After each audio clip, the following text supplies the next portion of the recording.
Jean-Baptiste Gouache, vous êtes avocat, vous conseillez les franchiseurs dans le cadre de leur développement de réseaux de franchise. Qui peut être franchiseur? Est-ce que la franchise est réservée à certains métiers comme le commerce ou la restauration? Non, pas du tout. En fait, aucun métier n'échappe en réalité à la franchise. On peut recourir à la technique du contrat de franchise dans l'industrie, dans les services, mais ça couvre également toutes les professions réglementées. Au cabinet, on a pu accompagner des architectes, des avocats, des experts comptables, ou encore des médecins, des vétérinaires, dans la construction de réseaux de franchise. Il convient, bien entendu, dans ce cas-là, de tenir compte de leur réglementation professionnelle. Mais cela est tout à fait possible. Mais alors, tout le monde peut développer son entreprise en franchise? Oui, mais à une condition. À la condition d'avoir un savoir-faire que l'on a éprouvé, c'est-à-dire d'avoir expérimenté un ensemble de connaissances pratiques, de nature technique, de nature commerciale, qui vont permettre l'exploitation par un franchisé de votre concept. Quand est-ce que je peux considérer que mon savoir-faire a été expérimenté? Alors, il n'y a pas de règle légale, donc il n'y a pas de seuil. Ce qu'il faut, c'est qu'on considère qu'il le soit suffisamment pour que cette expérimentation soit reproductible par un tiers. La jurisprudence nous dit, le plus souvent, s'il y a un pilote exploité pendant au moins 1 an, ça ne pose pas de difficulté, mais en analyse jurisprudentielle fine, on voit que beaucoup de juges peuvent accepter un développement avec moins. Évidemment, un développement avec plus sera toujours préférable dans la mesure où cela permet de mieux définir les contours du savoir-faire, d'améliorer les process et de vérifier si ce savoir-faire est réitérable. C'est-à-dire si on peut reproduire par son exploitation un compte d'exploitation type.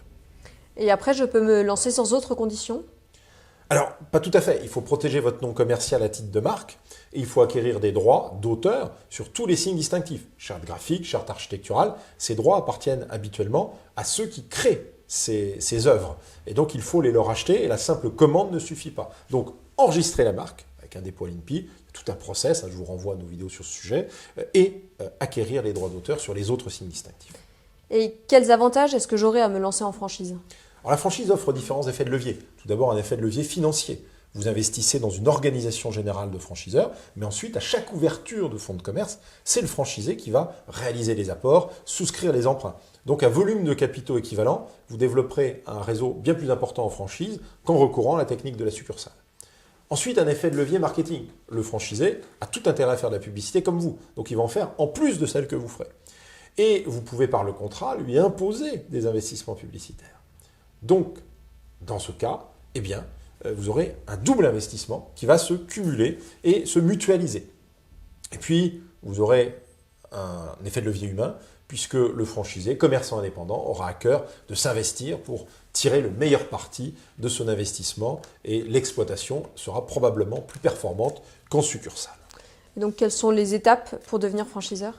Alors, elles sont nombreuses. Je vous invite à regarder la vidéo que le cabinet a publiée sur le site pour connaître toutes ces étapes. Ça part de l'expérimentation jusqu'au lancement du réseau de franchise, en passant par des phases de conceptualisation de l'organisation, d'appréciation financière de la faisabilité du développement franchise et de se doter des outils nécessaires, protection par la propriété intellectuelle, le contrat de franchise, le DIP et les outils opérationnels, notamment le manuel opératoire et le plan de formation.